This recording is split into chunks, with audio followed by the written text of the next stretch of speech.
Welcome to Capital Catch-up, your source for the latest legislative developments from Washington. I am Victor. And I am Lenny. Today, we are diving deep into a wide array of new bills, resolutions, and structural changes moving through Congress. We will look at how these proposals could directly affect everyday Americans, from your local utility bills to healthcare options, and even the structure of the federal courts. Let us start with a significant proposal regarding federal election standards. Senator Schmidt has introduced Senate Joint Resolution 212.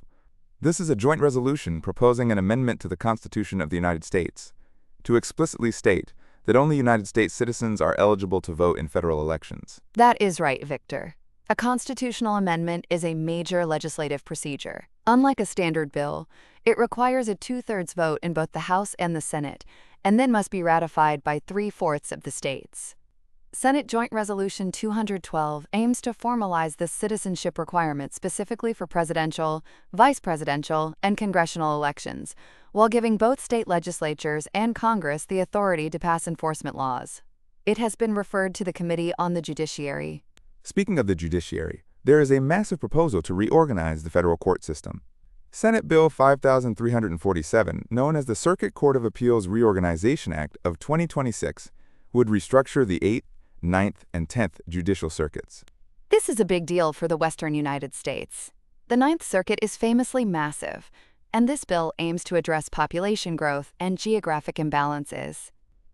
It would move Alaska, Idaho, and Montana into an expanded 8th Circuit and shift Arizona and Nevada into a reorganized 10th Circuit. It also outlines how judges will be redistributed, how ongoing cases and legal precedents will transition, and even mandates a report from the General Services Administration about building a new courthouse in Rapid City, South Dakota. For everyday citizens in those states, this could shift where their federal appeals are heard and how regional legal precedents are established. Let us transition to something that affects almost every household directly, and that is utility bills. House Bill 10081, the No Utility Junk Fees Act, targets those annoying payment processing charges on your electric bill. Yes, the bill calls them spurious charges. These are the extra fees utilities tack on when you pay your bill. House Bill 10081 wants states to ban these fees, mandate transparent billing disclosures, and ensure that consumers have at least one fee-free payment method. To force states to comply, the federal government would withhold 10% of state energy program financial assistance from any state that fails to implement these protections. It is a classic federal lever, using funding to compel local policy changes so that federal energy investments actually benefit households instead of subsidizing utility administrative fees. And the utility oversight does not stop there. House Bill 10080, the Energy Utility Lobbying Ban Act, tackles ethics and the revolving door. It would restrict former state regulatory employees from lobbying their former agencies on behalf of electric utilities. This addresses a clear conflict of interest. The bill mandates a permanent ban on lobbying on matters that the employee personally handled during their tenure, and a 2-year cooling-off period for matters that were under their official responsibility. Just like the junk fees bill, states that do not enforce these rules face a 10% cut in their federal energy program funding. The Department of Energy would oversee this and keep a public database of compliance. Now, let us look at some financial relief proposed for older Americans. House Bill 10072 is called the Hardworking Seniors Act. Currently, if you are enrolled in Medicare Part A, you are generally disqualified from contributing to a tax-advantaged health savings account, or HSA. This bill would change that by amending the Internal Revenue Code to allow Medicare Part A enrollees to keep contributing to their HSAs. For seniors who are still working or want to manage their healthcare expenses with pre-tax dollars, this updates eligibility rules and coordinates tax penalties to give them much more financial flexibility. It is currently with the Committee on Ways and Means. Another bill sent to the Committee on Ways and Means is House Bill 10075, the First-Time Homebuyer Affordability Act. This bill targets the housing crisis by exempting qualified mortgage bonds from existing federal volume caps. To explain that in accessible terms, state and local governments issue these tax-exempt bonds to help fund lower interest rate mortgages for first-time buyers. But the federal government puts a limit or a volume cap on how many of these bonds can be issued. By removing these caps, the bill aims to dramatically increase the availability of affordable financing for people trying to buy their very first home. Moving from housing to consumer goods, let us talk about the growing market of hemp-derived beverages. House Bill 10079, the Beverage Regulatory Parity Act, proposes a comprehensive federal framework for these drinks. Right now, the regulation of hemp drinks is a bit of a wild west. This bill would establish a three-tiered distribution system overseen by the Tax and Trade Bureau, very similar to how alcohol is regulated. It also directs the Secretary of Health and Human Services to set food safety, labeling, and recall protocols. It would require a strict age limit of 21 and older, clear consumer warnings about impairment and health risks, and a ban on deceptive marketing. However, states would still have the authority to enforce even stricter local laws if they choose. On the safety front in a different industry, we have House Bill 10077. The Safety Starts at the Top Act of 2026. This targets large aerospace companies holding organization designation authorization from the Federal Aviation Administration, specifically those with at least $15 billion in annual revenue. Under this bill, these massive aerospace manufacturers must include 2 labor union representatives and 2 aerospace safety experts on their boards of directors. If they do not comply within 90 days of the bill passing, the FAA will rescind their delegation authority, meaning they would lose the power to self-certify certain aspects of aircraft design and manufacturing. It is a direct effort to put safety and worker voices at the highest levels of corporate governance. Let us look at government spending and the national debt. House Bill 10078 is the dollar-for-dollar Deficit Reduction Act. This bill would mandate that any future increase or suspension of the statutory debt limit must be matched dollar for dollar by spending cuts over the next 10 years.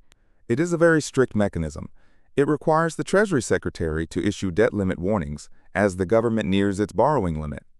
Any presidential request to raise the debt limit must come with a deficit reduction plan.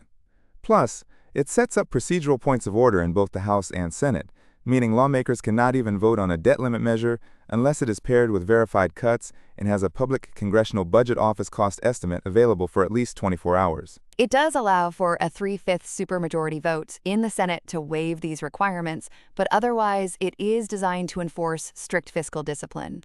Over in the Senate, we also saw the introduction of Senate Bill 5288, the Protecting Pentagon Press Access Act.